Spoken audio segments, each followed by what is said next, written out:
started our Tanzania adventures.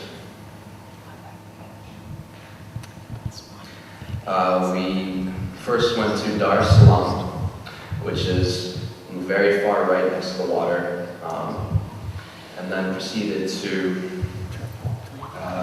Iringa, and then Ruaha National Park, and then proceeded to Ofindi Orphanage, and then Njombe with Ohana, Amani, and my village stay, Kanani Village.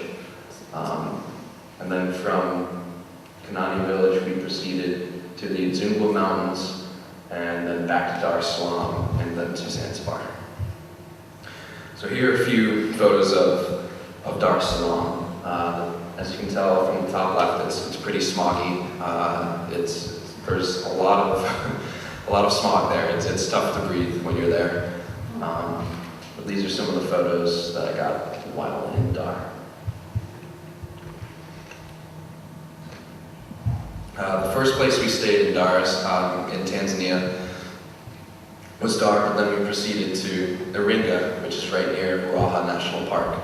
On the top left, in Iringa is where we stayed in a typical safari-style tent. And then right near where we were staying, a place called River Valley Lodge, there were canyons that you could walk to. So we proceeded to walk to one of the canyons one day. And then at this particular place, for a week, we studied Swahili for 5 hours a day. The bottom left photo is a building where I studied Swahili for 5 hours every day. It would be about 3 hours in the morning, and then lunch break, and then 2 hours in the afternoon. And then the bottom right is some of the lizard species they have there.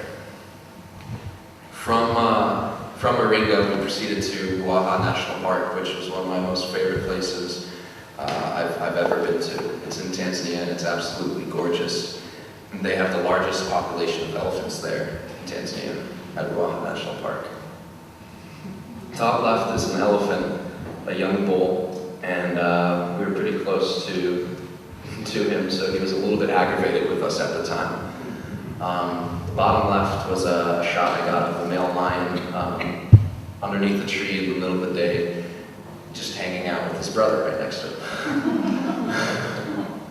The top right is a leopard, and it was one of the rarest experiences I've been told that the driver has ever seen of leopard in his life. It was about 3 o'clock in the afternoon, and normally leopards are found in trees up high, sort of solitary and tend to be very afraid of most things. But at this point, he was on the ground at 3 o'clock in the middle of the day, which was absolutely amazing. On the bottom right is a male cheetah, and he was also out in the middle of the day, where typically cheetahs are out in the middle of the day. But there's a bit of a difference between cheetahs and leopards. A lot of people get them confused most of the time, and the difference between them is the leopard does not have the black eye marks on its face compared to the cheetah. You can see the cheetah almost has a tear mark running down its face. And the point of that being is cheetahs usually hunt in the heat of the day and when the sun is brightest. So the black of their eyes sort of helps protect the glare of the sun while they're hunting. And the leopard tends to hunt more at night and drag its prey up into a tree. The leopard also has a slightly bigger head and body compared to the cheetah because it needs the power from its neck muscles to pull food up into the tree. And the cheetah is typically smaller because they need the speed. They use their tail as a rudder, and they can run, some estimates have been between 60 to 80 miles per hour.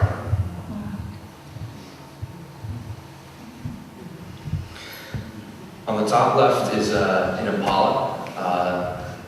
It's one of my most favorite shots. It's looking off into the distance because it clearly hurts something, not at all, but they're very gorgeous animals. And also on the bottom left is an impala as well.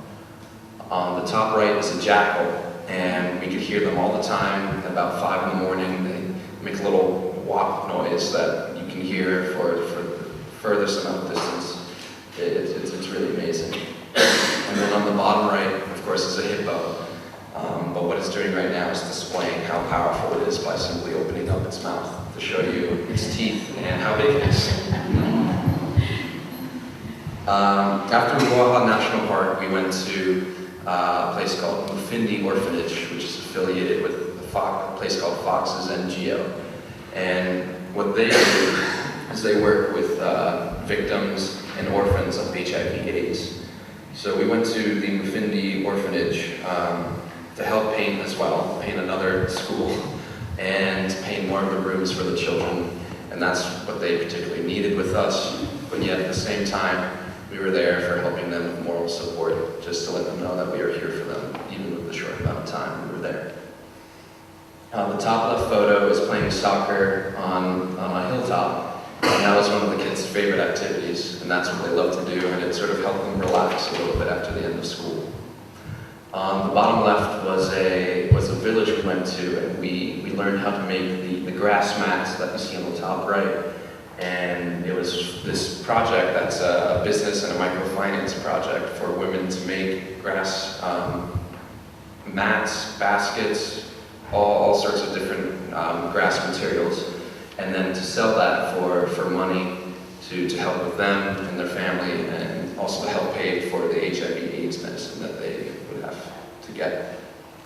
And on the bottom right is a shot of that particular village where we were.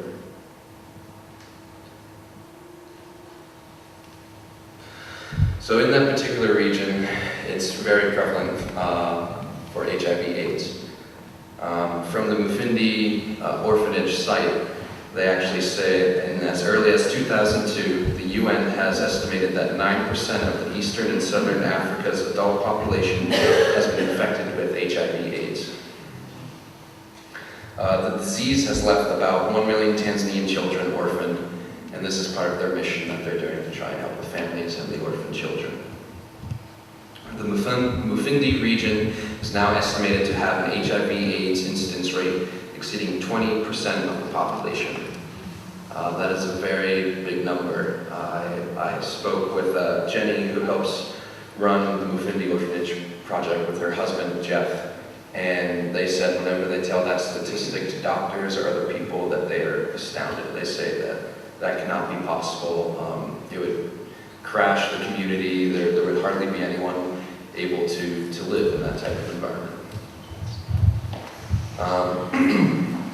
And while we were there at the Mufindi orphanage, we did a lot of home visits to some of the people with HIV/AIDS, and there was a particular woman who had AIDS.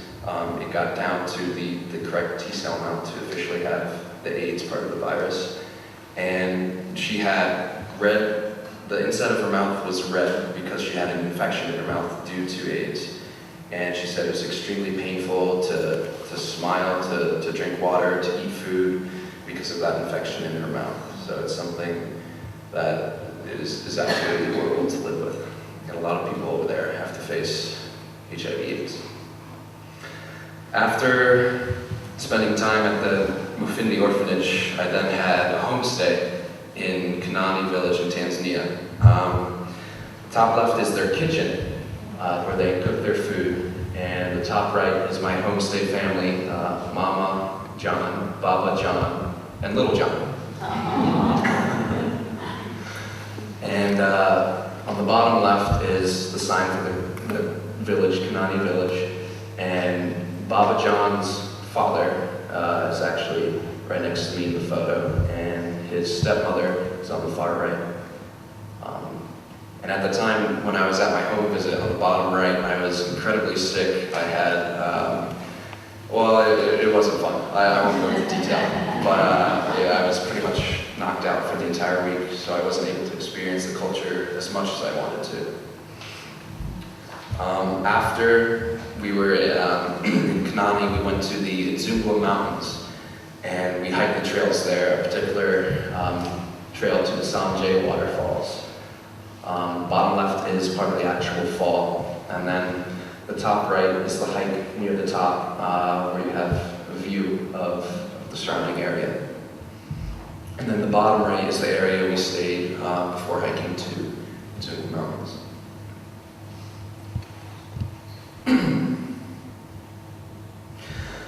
After proceeding to the Nzungwa Mountains, we went to Dar es Salaam and then took a ferry the next morning to Zanzibar, which was paradise. The photos are absolutely amazing. I loved every second there, and as you can see, it's absolutely gorgeous. The top left, every morning, we would do on time like clockwork. At 8 in the morning, this man would always take his rocks across the beach, transport rocks for building. And on the top right, there's a Maasai walking along the beach. The Maasai are very prominent in Tanzania. And then on the bottom left is a picture of the sunset there, and the bottom right is a shot from the beach. In Tanzania, we did our scuba diving certification course, and the top left was a picture of some of the water there. It's absolutely gorgeous. And then the top right, the orange building, is the dive shop where we did our courses and then went to the water with. And then on the bottom left, every night there was a huge market in Stone Town where you could get an assortment of seafood. All the seafood you could possibly imagine was there. They even had shark, they had barracuda, they had just an amazing array of fish right in front of you that you can eat. And then the middle bottom photo is a shot in Stone Town. There's little alleys all throughout Stone Town. And when you walk around, you can easily get lost. In fact, I did a few times. But I ended up finding some of the most amazing food there, and they have some really good spices. And then also on the bottom right is another shot of an alleyway in Stone Town. As I mentioned before, the Maasai are very prevalent in Tanzania. This is a photo with some of the Maasai and wearing some of their traditional garb on the top left. The Maasai are a very fascinating culture. They live with all the animals. They have their herds of cattle, which can number around even to 100 at times, which is amazing. And they live in circular mud huts with thatched roofs, as seen on the bottom right photo. And it's completely dark in there except for a small little window where they have their fire next to, so the smoke goes out to the window, and that's the only light that they have. On the bottom left are a few Maasai warriors, and also on the top right are Maasai warriors as well. In fact, I brought a few things today. These are the traditional Maasai garb. They usually wear a coloration of red and black or red and blue, so you can see them from a distance more easily when they are walking. And also because the lions can also see the red and blue, and the lions are very afraid of Maasai warriors.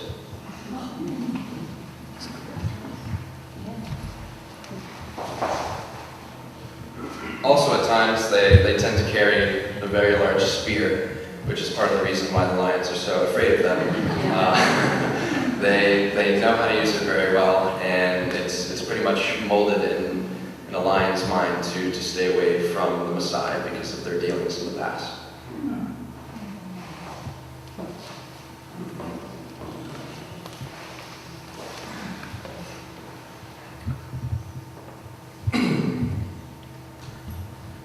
And also, these are a few photos from Tanzania with my time with my mother. We went to the Serengeti at one point, and we also had a nice little dancing reunion with some locals at one of the hotels when we arrived. On the bottom left is a Ngorongoro crater, which is a small little crater in Tanzania where you can go in and see all the big five in a very small area, which is amazing. And on the bottom right is a Cape buffalo skull. After my first semester in East Africa, I proceeded to South Africa, where most of my time was working on a game reserve in Kenton-on-Sea at Kurika Game Reserve. South Africa is where the line is drawn to the very bottom of Africa. And then I landed in Port Elizabeth, which is circled in red, and then traveled up the coast towards East London, which is right where Kenton-on-Sea is close to. During my time, as I mentioned before, started in Port Elizabeth and then went up the coast to the Blue Circle, which is where Kenton-on-Sea is. And the small green circle, if you can see it, is where the actual reserve is. And to the right of that is Port Alfred, where I went a few weekends, and Grahamstown. And then also on the far left of the map, stayed in Plattsburgh one night, to then drive the next morning to Mussel Bay to see the great white sharks. So my time at Kurica was my dream. It's exactly everything I loved. I was able to see all the animals I love and learn about them while I was there. The top left, he's simply called Big Bull because that's exactly what he is. He is one of the largest elephants I've ever seen, and his tusks are absolutely massive. On the top right is a little, about 2 to 3 year old elephant uprooting grass. And what we did at Kurica with the elephants was the effects of the elephants on the preserve, on the plant species. So what we were doing with the elephants was monitoring what plant species they eat, how long, and some of their activities during that. Elephants can very easily change the landscape. They're known for uprooting grass. They can kill grass quite easily, as that little one is doing. And they tend to knock over trees amazingly quick. Usually you can hear trees being knocked down from the vehicle, and you immediately know that is an elephant right away. On the bottom left is about a 3-year-old elephant playing around with his trunk. When they're younger, they tend to learn trunk skills. They don't they don't have good use and control of it when they're very young, but as they proceed to get older, they play around with it more, they use it a lot more, and it's incredibly strong. And then the bottom right is a photo of a bull elephant when we were stuck in the mud in the middle of the road. We were stuck in the mud on this path, and the only way to get past us was very close to the car on that same road to get right by us. So one day, this big bull elephant decided to try and pass us. In that photo, he is about 3 inches from the vehicle, and his trunk is sniffing us. That was one of the most frightening moments of my life. It was absolutely insane. I'm not sure if any of you have ever seen the article about the people in Kruger National Park in South Africa where the car flipped over by an elephant. But that's exactly what they can do. So that was a very terrifying moment. We also worked with the rhinos, and it was simply monitoring the rhinos. There's a very large problem with poaching in South Africa, and whenever we saw the rhinos, we'd take down their latitude and longitude, and then use that data to give to the reserve later on. The top left are southern white rhino species, and the top right is a southern white rhino. At the reserve, as you can see in the top right photo, they have to cut down their rhino's horn in order to help try and protect it from poachers. Sometimes even with that small amount, poachers will go for the actual horn, even though there's only a small amount there because it is so valuable on the black market. The bottom left is a photo of 2 black rhinos, some of the most endangered rhino species on Earth. The bottom left photo is one of my most amazing moments in life because you never see a black rhino with another black rhino. They're very solitary and they tend to be on their own. But we turned around the corner one day and happened to see 2 of them sparring. So this is a very special moment for me because that photo could probably not be taken by someone else in about another 10 years. On the bottom right is another photo with the black rhino. And they are very curious animals. They will come up to the vehicle when you're there, and they are just interested. But a lot of people confuse their curiosity with aggressiveness. People think black rhinos are very aggressive, because they will get very close, and they do look a little neat. We also work with the lions there on the reserve. We specifically work with lion prey monitoring. So what we would do is whenever we find the lions, we would take down latitude and longitude as well, and write what they ate and how often. A lot of the time, as you can see in the top right photo, we saw them snacking on warthogs. That female on the top right is about three months old at the time of the photo, and she can catch a fully grown warthog if she wishes. That's how dangerous they are at that age. On the bottom left is the remnants of a impala's leg. That was pretty rare to see more on occasion, but in South Africa they say the impala are the McDonald's. On the bottom right is the entire pride at Kurika, and it consists of the male lion, Mandora, his mother, his aunt, and then the offspring. And on the top left is also a picture of Mandora. Also at the reserve, we worked on the Birds in Reserve project, where we would collect data and send it off to Cape Town University, since they wished to know what kind of bird species were coming through South Africa and where. The very top bird is called a secretary bird. At times I like to joke that it's Bill Clinton's favorite bird. And also on the reserve are something called Adidas ibis, and exactly like the shoe company Adidas, that's how it's spelled.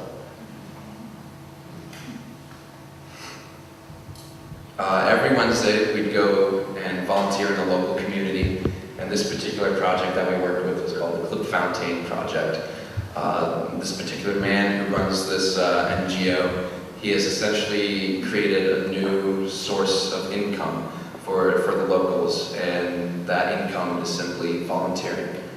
His project, he has the locals volunteer for a certain amount of hours, and then you can use the amount of volunteer hours you have to purchase school supplies or to have volunteers come in and help with your organization and the kids.